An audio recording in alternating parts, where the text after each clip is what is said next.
You can be the best operator in the country, but if I drop you into a bad market that has terrible demographics and the supply demand ratio's off, you're going to struggle. In fact, you're probably going to fail.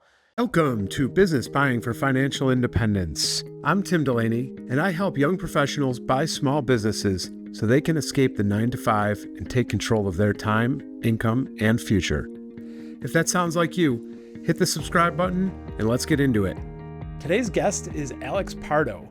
Alex is a self-storage investor, coach, and podcast host that will be dropping a ton of knowledge on today's episode. Alex Pardo, I would love to know why self-storage. Well, first, my friend, it's great to be here. I'm glad we got connected through a mutual friend, and really looking forward to our conversation today. Maybe a better question is why not self-storage? I feel like we could talk about this asset class for a long time, but I'll give you the 30,000-foot view for me of what really attracted me to this asset class, and it's the common things that you often hear about self-storage: no tenants, no toilets, no trash. But going deeper, as I started to really look at this asset class about 6 to 7 years ago is when I really started to open my eyes to what's possible. I didn't realize that you could run and operate these storage facilities remotely. So I don't have any employees. In my previous business, I had 9 team members. My overhead had ballooned to 40, 45 grand a month. And I had to keep doing deals every month just to break even. And with self-storage, I don't have any employees now, and I own multiple facilities across different parts of the country. So that's one of the things that really attracted me to the business. I also like the fact that it's a very sticky product. Generally speaking, when somebody moves into a storage facility, the average length of stay, Tim, at our storage facilities is around 2 years. And I think there's several reasons for that. But if you've ever rented storage, you know that it takes a bit of effort to move your stuff in, and it takes a whole lot of effort to move your stuff out. And because what people pay for storage and rent is a nuisance expense for most people, let's call it $50 to $350 a month. We're not talking about 3 or 4 grand in monthly rent. Oftentimes I can't remember the last time I've been to my unit. I keep thinking of canceling, but I just keep paying. And so I like the fact that it's a sticky product. And then if we zoom out and we think about Americans, we just like to consume and buy things that we don't need. And I don't know about you, but I feel like my wife is constantly ordering things on Amazon. I got packages coming to my door every day. And when the economy's doing really well, people keep buying and they need a place to store their stuff. And then when the economy contracts, what do people do? They downsize, but instead of selling off the stuff they don't need, they go rent a storage unit for 100 or 200 bucks a month. And so those are just some of the reasons that I'm very bullish about this asset class. But I will end with this, and then I'll kick it back over to you. Storage is a business. So it's more of a business than it is an investment. And that's one of the things I love about it, is that it's a business with the benefits of real estate. We get to enjoy all the reasons we love real estate: tax advantages and depreciation, appreciation, cash flow, but it's an actual business. So those are just some of the reasons I really like this asset class. I love that. And you really nailed the fact that this is a business. It is not real Yes. estate. I've always, looked at self-storage as a cool looking business from the outside. It wasn't until I got into the real estate game that I heard people talking about it as a real estate class, and I was confused at first because I always just I look at it as a business first. And That's right. but you're right, it's got those great benefits of real estate. I have a business, and then I bought real estate for those benefits Yeah. to help Yeah. offset things. You just did it all in one transaction, which Yeah. is In fact, my very first transaction, as if anybody's listening or watching and they're like, is it really a business? I got an 85% loan of the purchase price from the Small Business Administration. So my very first deal was a 43,000 square foot facility in Mississippi. And I got an SBA loan for 85% of that purchase price, which was 1.6 million. That's evidence that it is a business, because SBA isn't loaning for you to go buy a single family rental property. Yep, exactly. And they're generally, nobody's giving you 85% on your single family rental That's right. property either. Right. So you obviously know real estate as well. Let's maybe back up a little bit and share your story with the Yeah. listeners.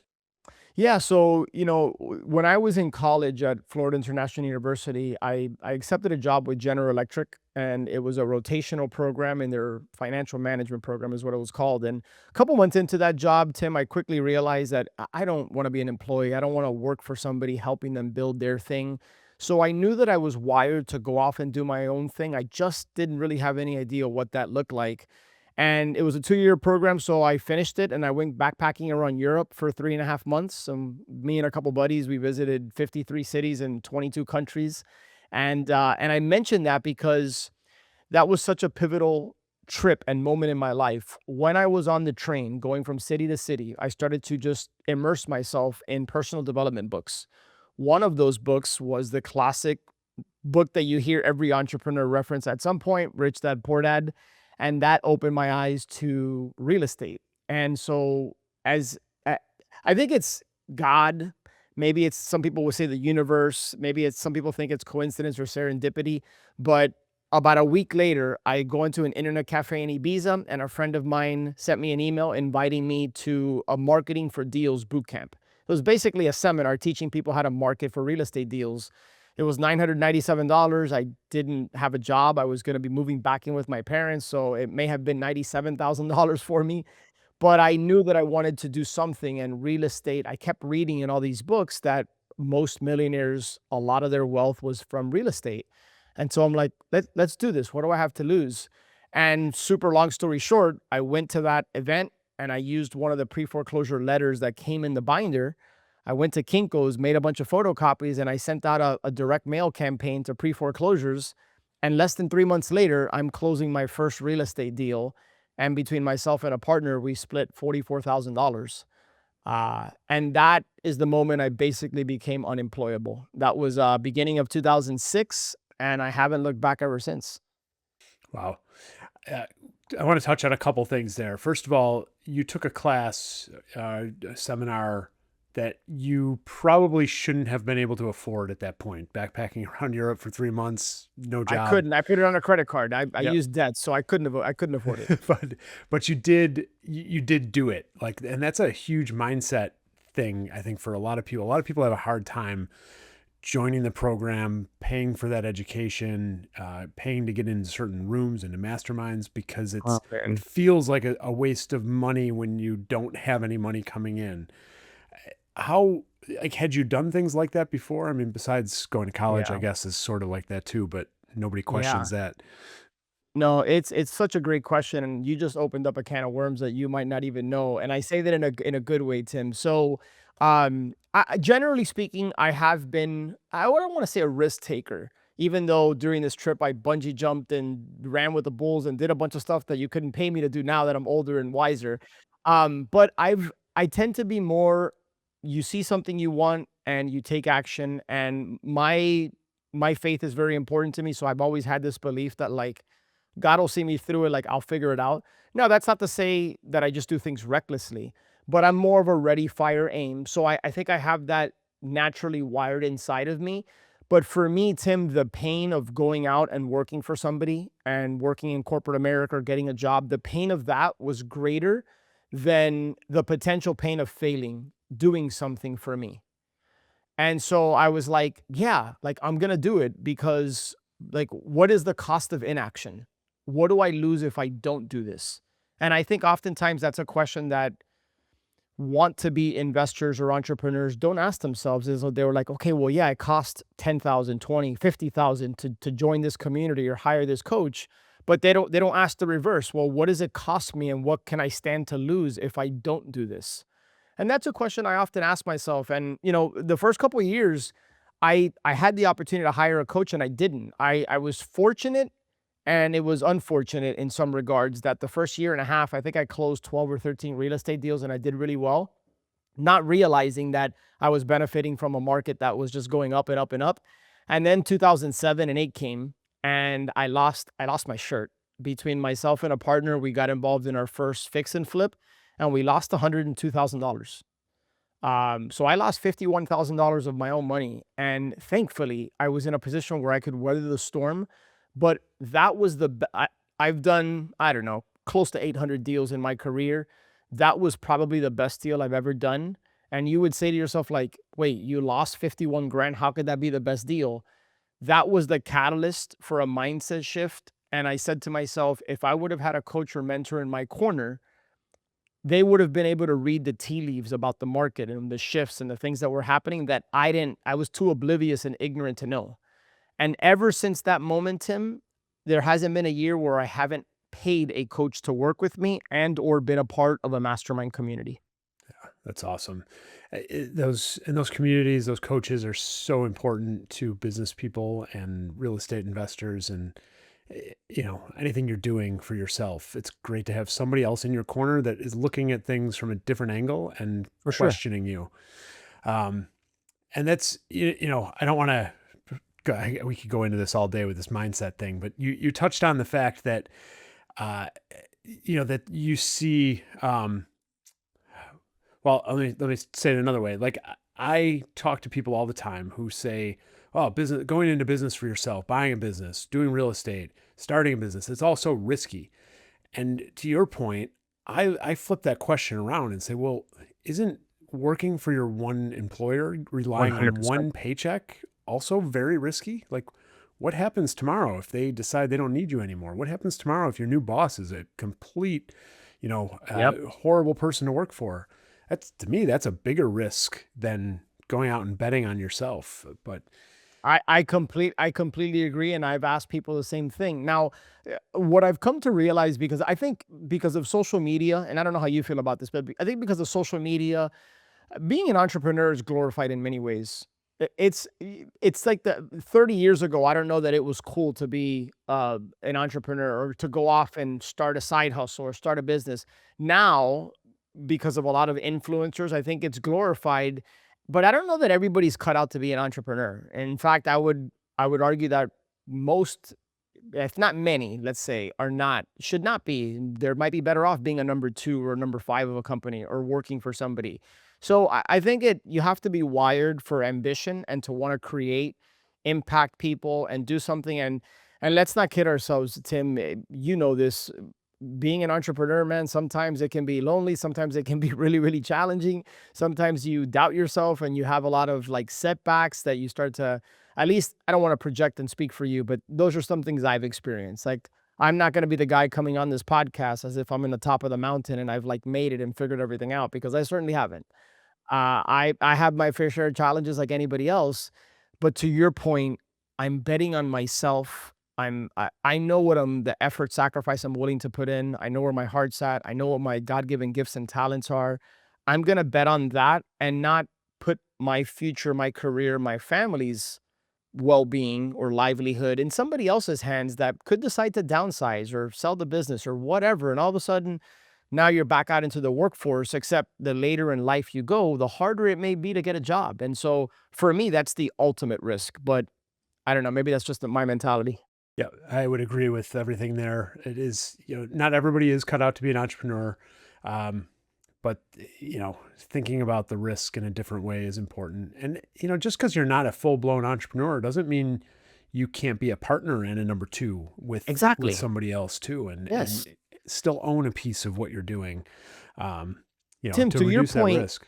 to your point, that's it's one of the reasons I love self-storage is because depending on the size of the deal, the pie can be big enough where, to your point, you can be an employee. You don't have to go start a business, but use your earned income and invest in assets and invest in the right people and the right operators so that you're building something on the side while you're working your 9 to 5 or your 8 to 7 or whatever it might be. So you can, to Tim's point, you can absolutely invest in people's businesses, invest in projects that give you equity and ownership without you having to be the main operator. Now, that's probably a whole separate conversation. You got to make sure you're investing in the right people, right? I always underwrite the operator first, the person, their values, is there an integrity alignment before I even look at the actual business opportunity or the actual storage deal, whatever it might be.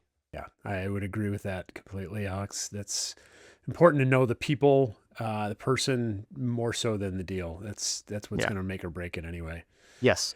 So you have a big loss in real estate, 2008, nine, Yep. somewhere in there. Mhm. But that's not the point that you stopped real estate, right? You kept going after that. Yeah, no, just because I fail once doesn't mean I'm just gonna like stop and give up and quit. I just that thought never crossed my mind. Now, did I have moments where I questioned, am I making the right decisions? Did like what's wrong? What do I need to do different? And then I learned as I grew that I was asking myself the wrong questions. But no, I didn't. I was able to weather the storm, and it was a rocky 3 4 years. I'm not gonna lie. It was tough. But I knew that the alternative is worse than me going through the fire. And I just had this mindset that I was growing in the process. Like, yeah, it's not fun to take the L's and to go through these like challenges, but I knew now what not to do. And I've made quite a few mistakes in my journey, which we could probably do a whole season of podcast episodes on mistakes and lessons learned. But you get better and you learn and you grow and you start to surround yourself with the right people and you get wiser and more experience. And then so yes, no, to all that to say is the thought of quitting never really crossed my mind.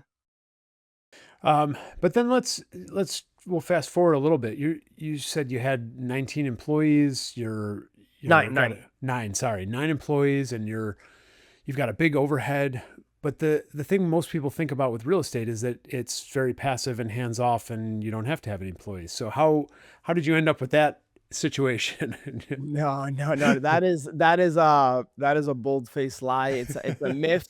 Now, look, I will say if you're investing, like we just talked about, if you're Yeah. investing in someone's deal as a limited partner, then yes, it can 100% be passive. Yes. But if you're the operator and especially if you think that I'm going to go buy a rental property and that's passive income, like talk to me in a year and see how that goes. There's nothing passive about it. In fact, self-storage, it would benefit me for people to think that self-storage is passive, but it's a lie. And I have to politely and respectfully correct people. And when I hear, hey, I want passive income, I would say, okay, invest in a deal. But if you want to learn how to find and operate and manage these deals, it's an operator's business. Now, I do believe once you stabilize the facility and it gets to a healthy place from an occupancy perspective, it can absolutely be semi-passive. About a year and a half ago, I since sold a part of the portfolio, but I owned 104,000 square feet. It was a total of 838 units. And Tim, honestly, if I spent 2 hours a week on that portfolio, it's probably a lot. So it can be semi-passive. It's certainly not full-time work, but to think that you're just going to do something once and it's going to rain money and cash flow forever, no, that's not the reality of it. Yeah, that's unfortunately not the reality with any true business or real Right, estate or right, pretty much anything in life. Even you mentioned passively investing as an LP in deals. Even to some extent, you should be spending a lot of yes, effort and energy vetting that deal and those operators, like we said. So even that's not truly passive. It is once you right. put that money in, you're not going to do anything for a couple of years, but at some point you're going to have to make a decision on what to do with the proceeds or what to do with the future money as well. So That's right. That's right. nothing in life is really passive completely. Yeah, But yeah.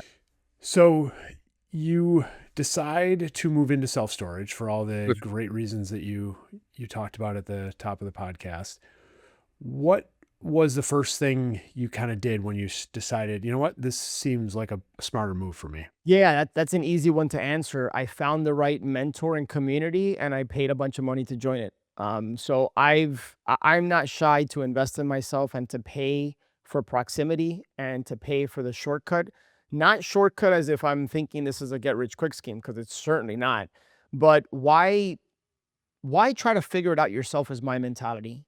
Like, I don't want to make an expensive mistake. Like, self storage is not rocket science. Like, could I figure it out? Could you or anybody listening or watching figure it out? Sure. Like, information is not scarce. We could jump on Claude or any AI tool, YouTube, and all the information is there. In fact, there's probably too much information. But to take the time to piece it together, and then are you going to take the action to do it? And then if you get stuck, which naturally you are you going to then go research how to get for me, I'm just like, I'm gonna pay for proximity. I know the value of being in the right room. So that's the very first thing I did. When I finally committed, I said, okay, I'm going all in. I found the right mentor, I found the right community, I joined them. And then I did the opposite of what I coach our community members of doing is I almost came in, if I'm being honest with you, Tim, I almost came in overly confident because I've had a lot of experience in real estate. I've done deals, and I kind of just, I think in the back of my mind, I thought it was going to be easier than it actually was. And it wasn't because it was difficult. It was difficult because I wasn't putting in the work. I wasn't Mm, putting in the actual, like, I just thought people were going to start bringing me deals, and that wasn't the case. And I remember I was leading a mastermind group in March of 2021. And in the break, one of my members said, "Hey, I heard on your podcast that you've shifted into self-storage. How's it going?"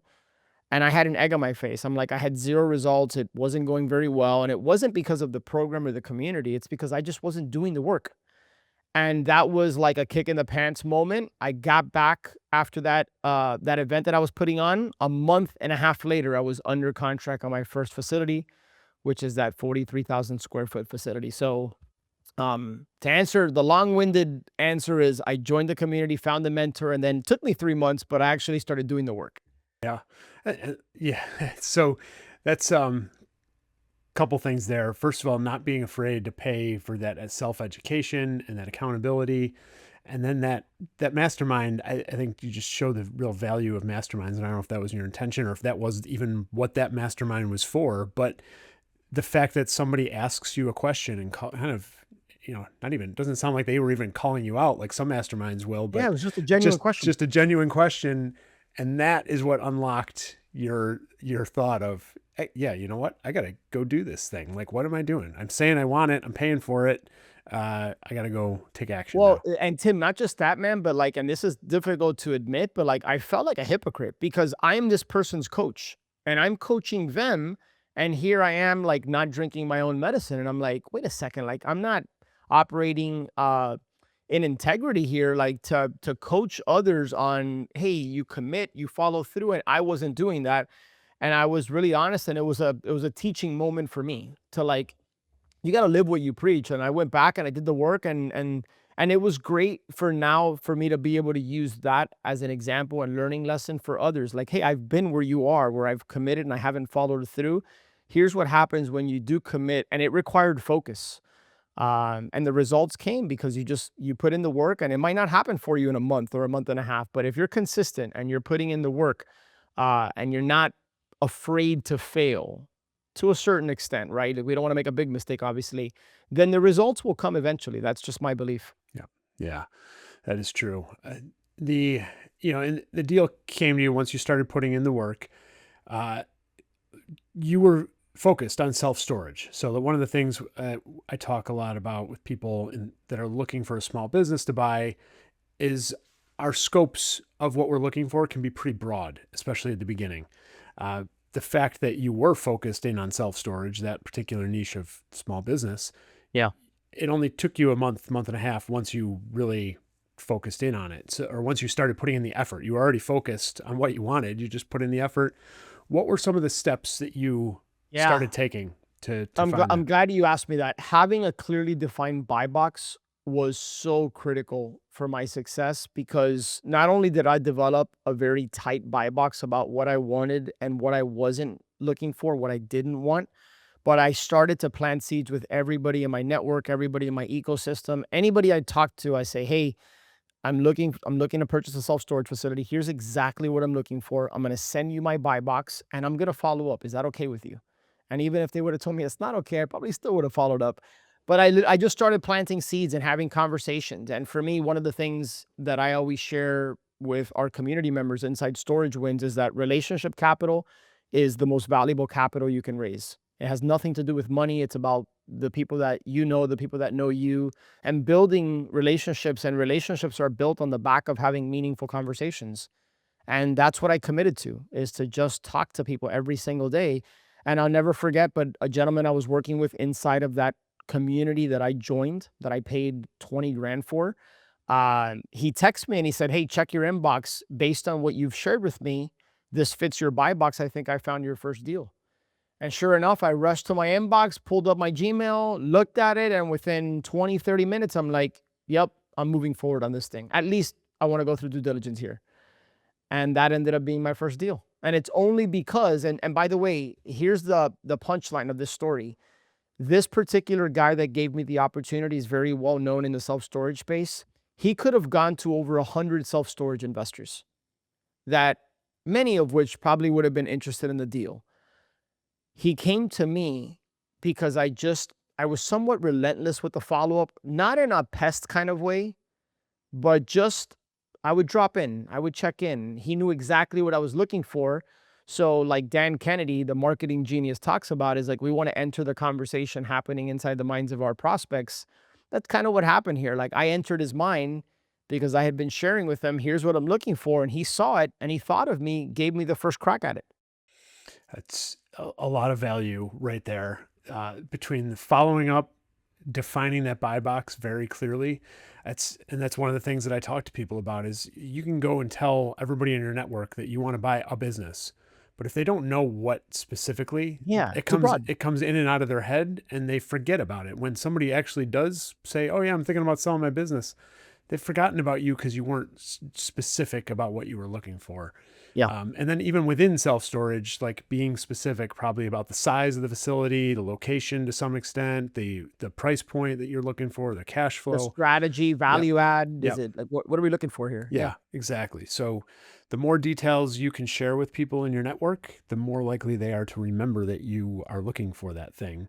Yeah. And then following up, like it's something personally I am terrible at. It's one of my flaws. I trying to get better at it, but for those that are good at it and remember to do it, sometimes that's all it takes. You follow up with the right person on the right day, and Yeah. it's something just hit their inbox. They share it with you. Yeah. Yeah. Um, and 20 grand to join a community like that, but it turns into a deal um, that's worth millions. It's a drop in the bucket at the end of the day.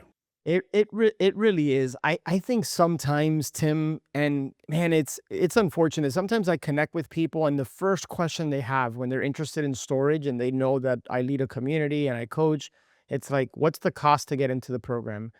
Immediately I know that their mindset is off.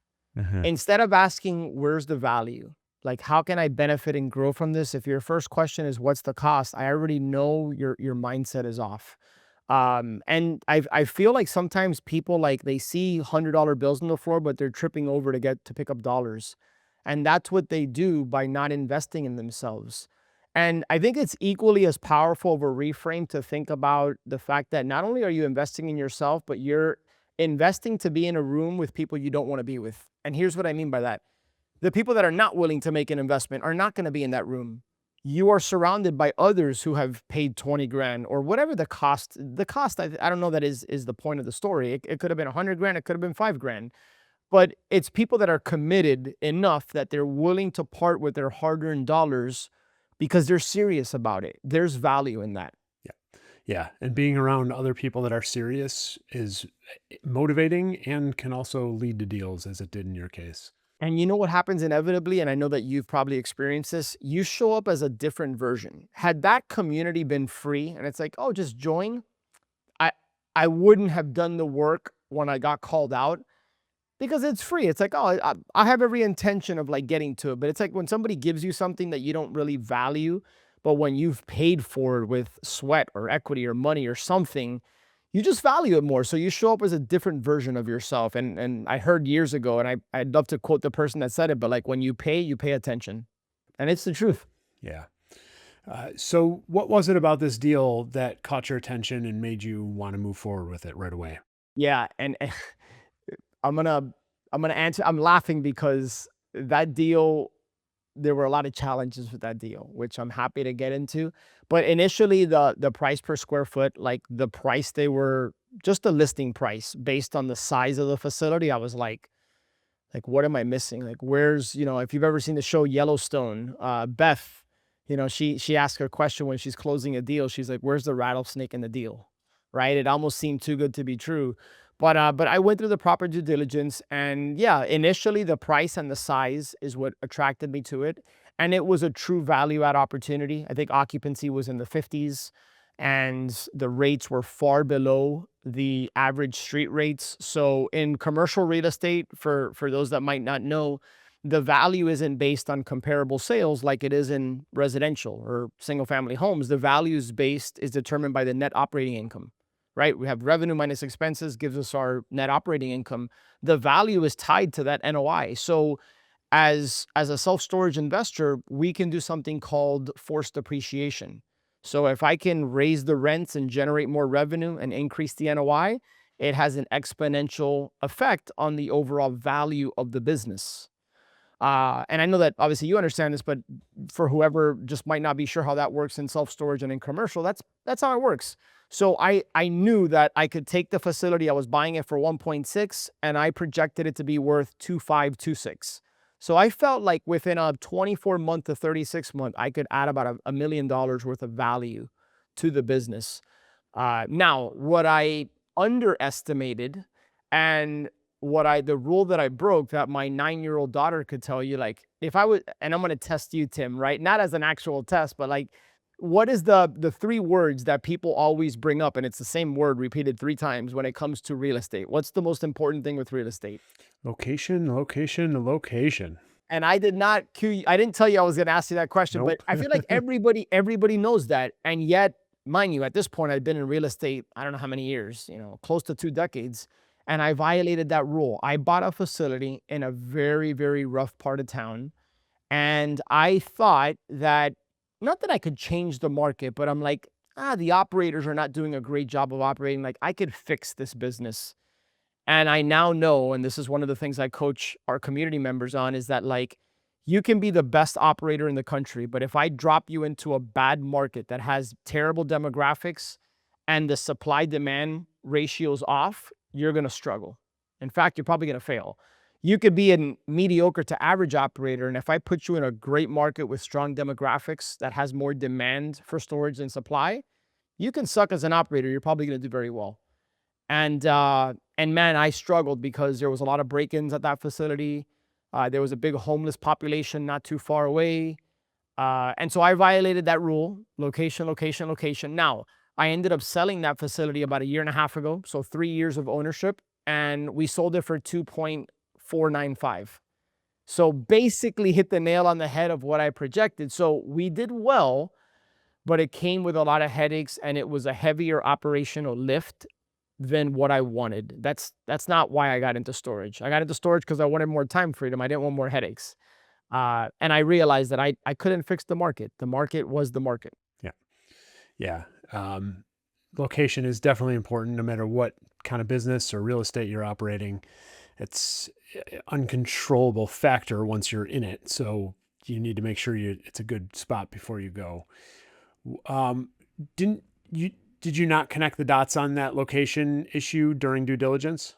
I did. I knew it was going to be a challenge. I just underestimated how heavy of a lift it was going to be. And there was a lot of things that the seller, I don't want to say was hiding. And this is, I'm not pointing the finger at the seller. This was my fault. I moved forward and I decided, and I don't have any regrets over it because I really cut my teeth and I learned this business operating that facility. But there were things that maybe weren't disclosed that if I would have continued to dig a little bit more in due diligence, I probably would have uncovered. There were things I could have done, like when I was on site doing due diligence, I should have talked to a lot of the local businesses in the area to really get, hey, what's going on in this area? Like, what are some of the challenges? Like, I could have dug in. Now, I did go to the police department and I checked on, has there been any, and I found a few things, but nothing that scared me off. I didn't anticipate the level of how the homeless population would affect the security challenges. Now, keep in mind, that owner had on-site security, and that should have been a red flag for me. And I was never planning on having on-site security. I was going to be remote management. And so when I took off that security and I went remote management, it was just a little bit of a free for all. So we had to install new lighting, new security, new automated gate. But then they kept cutting the fence. They kept manipulating the gate operator to leave the gate open. Like those types of headaches that's not why I got into self-storage. Now, I don't want to freak anybody out with self-storage. I own a facility in Amelia Island that I've owned for a little bit over 3 years. Ask me how many break-ins I've had at that facility. Probably Zero. none. Yeah. Zero. Exactly. So again, location, location, location. Yeah. Let's talk. You mentioned the SBA on that deal, so let's talk a little bit about how you structured it, how you came up with the offer and the price, and Yeah. go from there. Yeah. So The seller, we negotiated a little bit on price. I was very close. The seller, I think, was asking 165, 1675. We ended up at 1.6. We ended up closing. We got an $8,000 seller credit at closing, 1592. I got seller financing for 85% of the purchase price. And then with the 15% down payment, what they call an equity injection, the 15% down payment I needed, plus some money to put into the facility, it was about 350 grand. I didn't have that money, but I knew who did because of that relationship capital I alluded to earlier. So I was able to bring in an equity partner. So Okay. I brought in a partner who was the capital partner. He injected the 350 grand into the deal, which covered the 15% down payment and money that we were going to put into the business. And he got equity in the deal. Now I was the one that found it, negotiated. I was the sweat equity partner. He was just the capital partner. It was pretty passive for him, outside of just once a month meeting and looking at the reports with me and all that. But yeah, that's how I structured it. So I got into the deal with no money out of my pocket, and I was the sweat equity guy. It's a great way to do it. So, and you structured that as just a general partnership, not Yep. yeah. So, Yep. that equity partner, would you mind sharing how you decided to No, split the equity between the two of you? yeah, no, it was very easy, and it's the way I did it is not the way that I would do it today, knowing what I know now. It was a 50-50 split, 51-49 on voting rights. So one thing that I would recommend for anybody who's doing a 50-50 split is make sure that there's somebody who has at least 1% more of voting rights, because you don't want to be at a stalemate. You want to have an operating agreement. Of course, none of this is legal or financial advice. Consult with the pros, right? But you want to have an airtight operating agreement that spells out, hey, this is what's going to happen if X or Y or Z happens. But it was a 50-50 split. At the time, I knew it was generous to offer that. At least I felt. But I placed a lot of value on the ease of the capital. If I told you this, you might not believe me, but it literally was a couple text messages and 2 or 3 phone calls, and the money was secured. So I really didn't spend much time or energy like having to raise the capital and having a million conversations with people. Now, this is, in fairness, this is somebody who I've done business with that knows me, trusts me, and that's the reason the ease of capital was there. But yes, it was a 50-50 split. Knowing what I know now, I wouldn't have done a 50-50 split. Probably would have been more like 70-30, but that's what it was.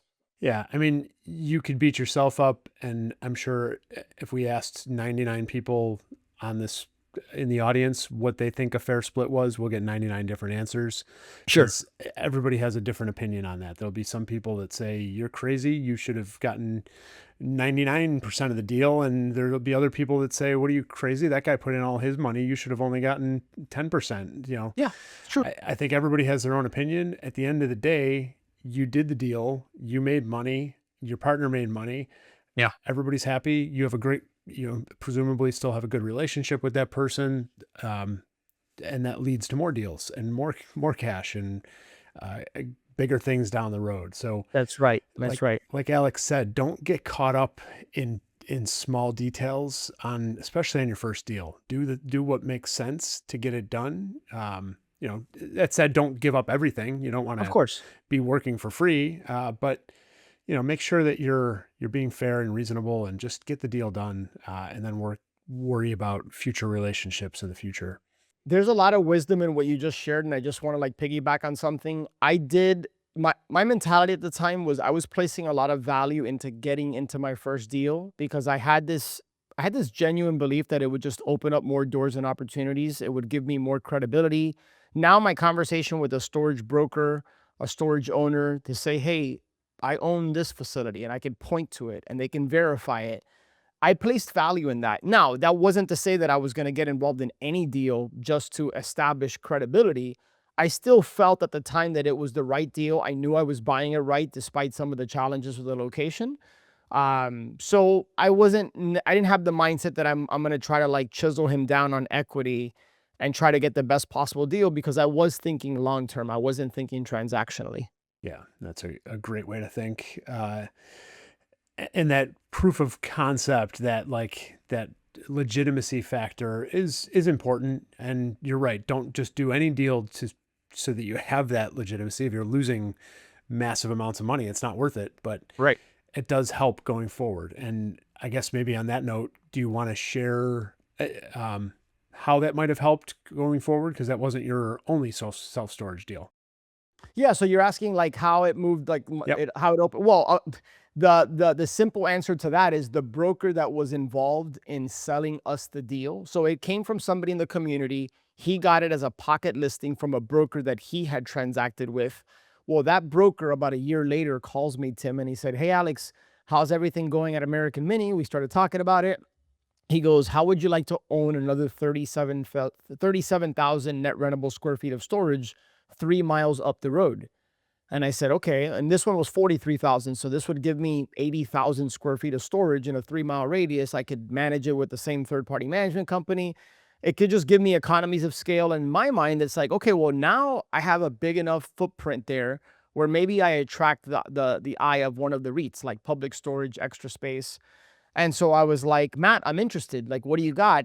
And super long story short, there's a company called Storage Rentals of America, SROA, big company nationally that acquired a facility in this particular part of town as part of a bulk package of portfolio of it's a portfolio asset that they just Mhm. bought, and it came with a bunch, and they didn't own any storage in this area. And the one of the guys that was really high up at SROA was an alumnus and part of the boosters program at Florida State University.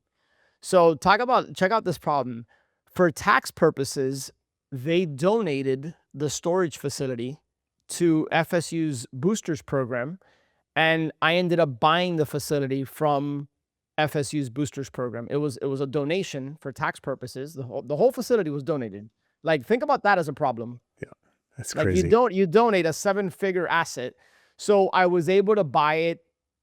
Again, if I bought the first one really good, I bought this one even better.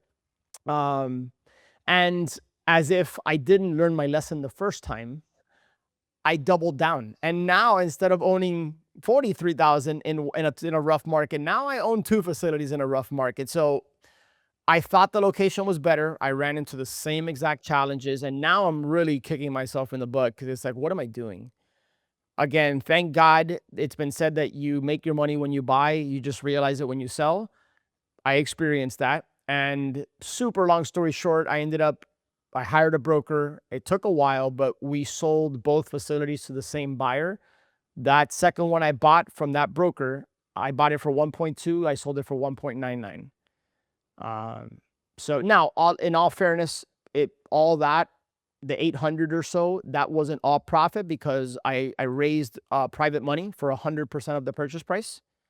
And so I had some cost of capital there, but I still did very well on the sale. Okay. Yeah, I was going to ask when you said it was 3 miles up the road. Did the homeless problem didn't just move 3 miles up the road? It wasn't. So you It still it had was similar issues. slightly better location, but we Yeah. we still had issues. It was just a pretty depressed market. Like, it's a bad market. It's an area where you wouldn't feel comfortable walking around at night. And again, I wouldn't make that mistake again. I'm glad I went through it because I grew and learned a lot. And fortunately, I was profitable on the other side of it. But not the reason I got involved in self storage. And I certainly don't want to come on here and scare anybody from self storage.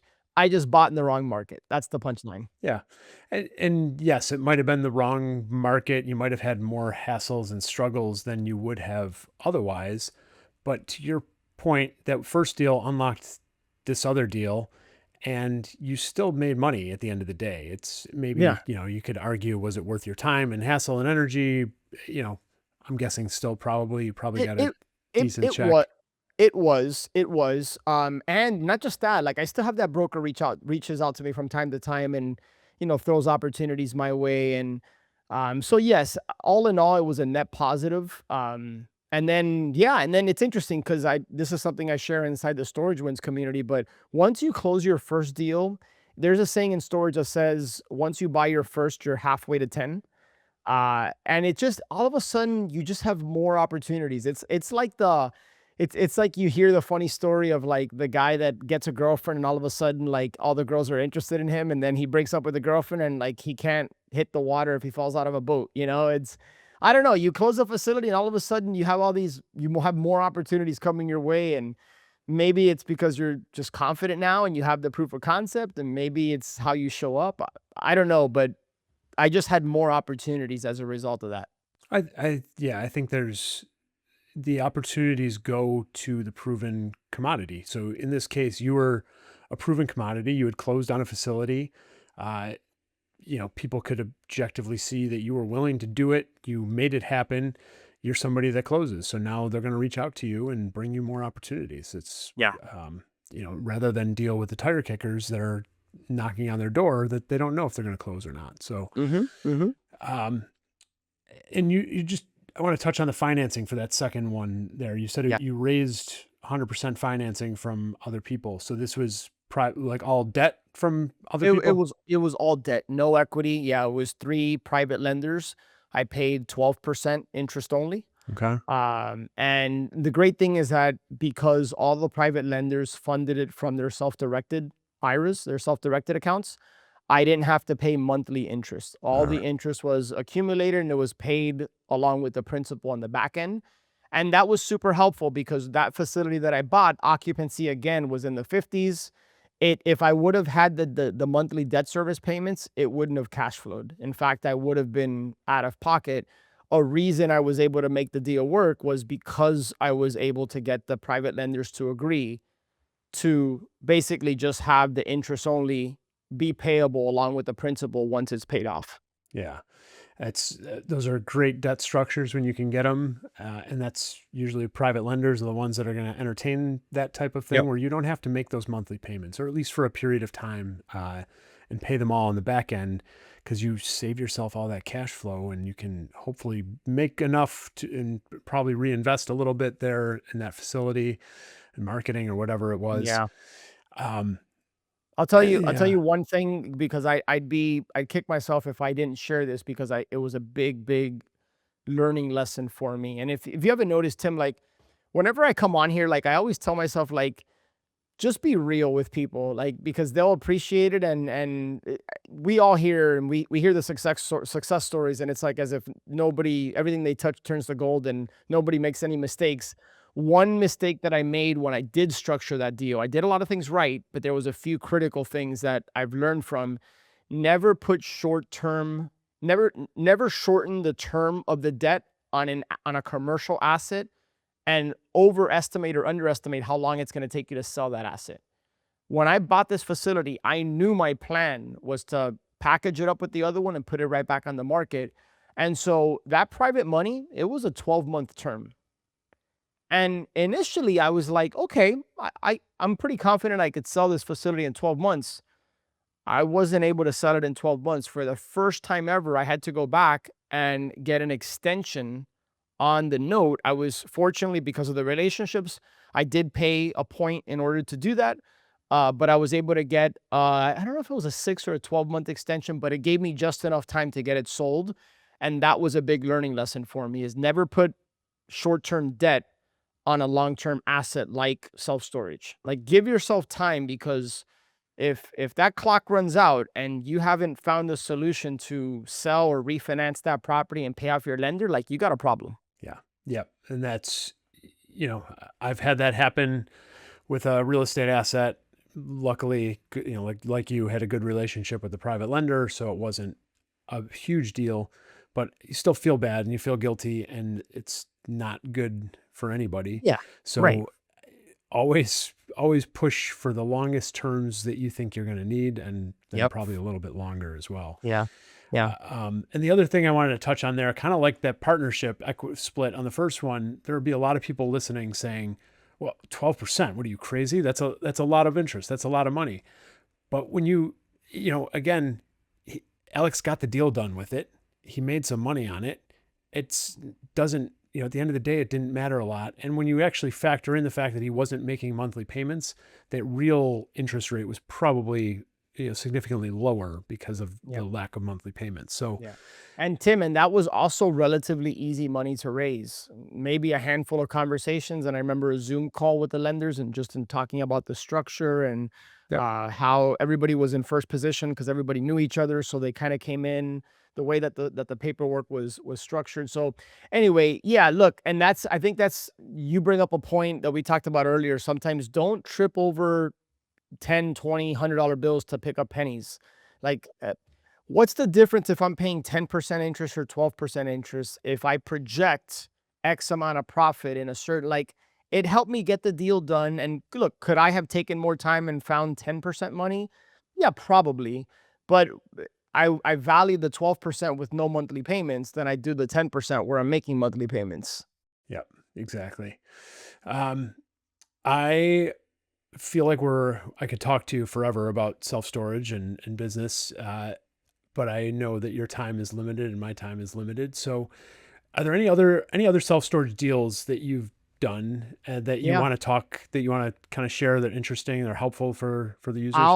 I'll share, there's several I could. One thing I'll note, and just in the interest of time, is oftentimes I ask people that reach out to me because they either see my videos on YouTube or on the Storage Wins podcast, and I ask them like, why do you want to get involved in self-storage? Cash flow is what I hear most of the time.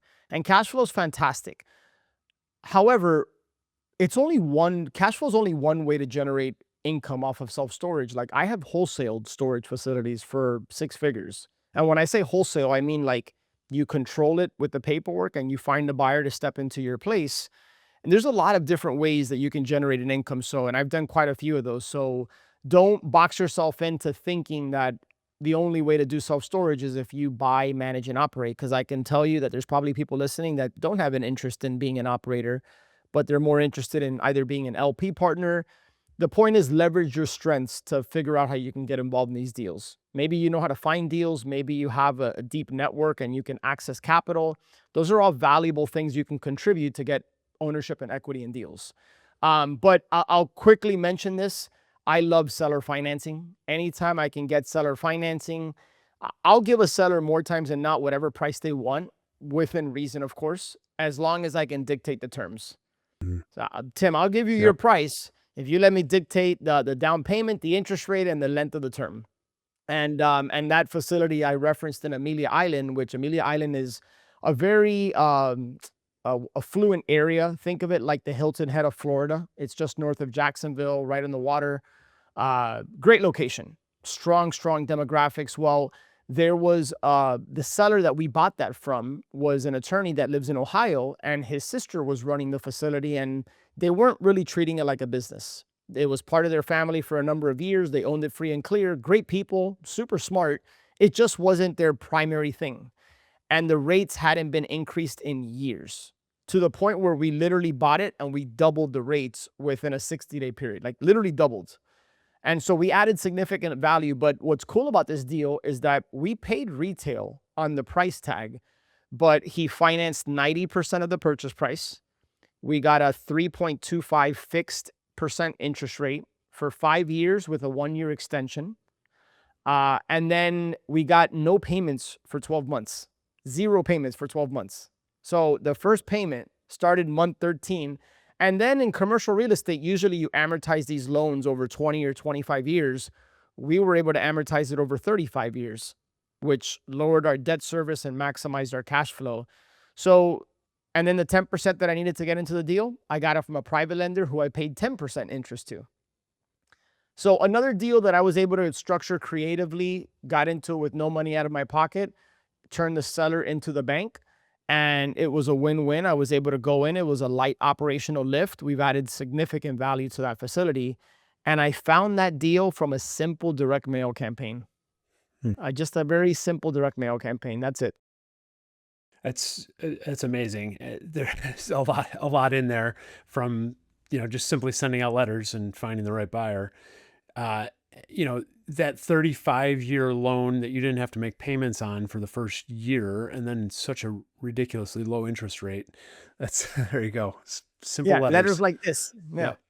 Yep. Um, That's, so in reality, you're not really, you're probably not paying much principal down in that loan in the 5 to 6 years that you're Correct. paying that. But That's at right. the end of the day, it doesn't matter, because just by doubling rents overnight, you mentioned earlier the NOI, you almost doubled the value overnight just by raising, by Not quite doubled, double the but rents. we've added Yep. multiple six figures of value to that facility. Yep. Yeah. Multiple six figures of value. Yeah. So when it comes time to refinance with a bank, you're going to have a much higher valuation and not have a problem getting a loan on that. That's an incredible way to structure a deal. And these are the kinds of things, like from my perspective, that are much more possible in businesses than, they happen in real estate too. And businesses with real estate attached makes it a little bit easier because lenders have that hard asset to back themselves up. Yeah. But business owners will be creative. They'll be willing to work with you on different factors of the deal, so that you can avoid banks altogether, or you can work together with the seller and the banks to find terms that work for everybody, so that you can get the cash flow that you need to sustain what you're trying to do. So That's right. that's incredible. That's right. Yeah. And the only reason I got that is because I asked a simple question, and that's one of your most powerful tools when you talk to sellers is ask questions and listen. They should be doing 80% of the talking and you doing 20% of the talking. And I uncovered by asking questions that he was concerned about capital gains taxes because he owned the facility free and clear. And so the light bulb went off, and I asked him, "Hey, would you consider, if I could get you your price or close to it, would you consider taking payments over time?" And it was a win-win. He generates more money today, truly passive, as the bank. You want to talk about passive? Being the bank is pretty passive for the most part. Once we did the deal, he makes more money now passively than he did operating the facility. And he doesn't deal with the customers or the management or the taxes or the lawn or the insurance. Like, great deal all the way around for everybody. Yep. And that's a great pitch to a seller who's a little bit hesitant on seller financing too, of, hey, you could very well stand to make more money every month than you have been with no hassle. Being the bank is probably the closest thing to passive that exists. Like you said, that's a great way to put it. Alex, I can't thank you enough for sharing all this information. I think there was a ton of value in this episode. Where can people find you and learn a little bit more about self-storage? Yeah, absolutely. If you head over to storagewins.com, I have free, if you want to learn how to analyze and underwrite these deals, I have a free tool there. All you got to do is give up your email, and happy to send it over to you.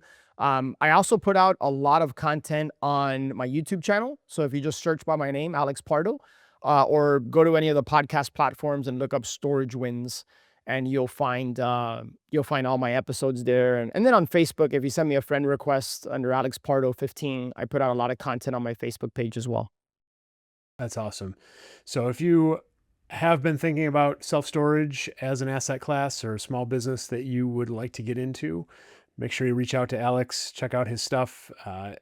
Based on the value he's dropped here, I'm sure that there was way more value on his channels as well.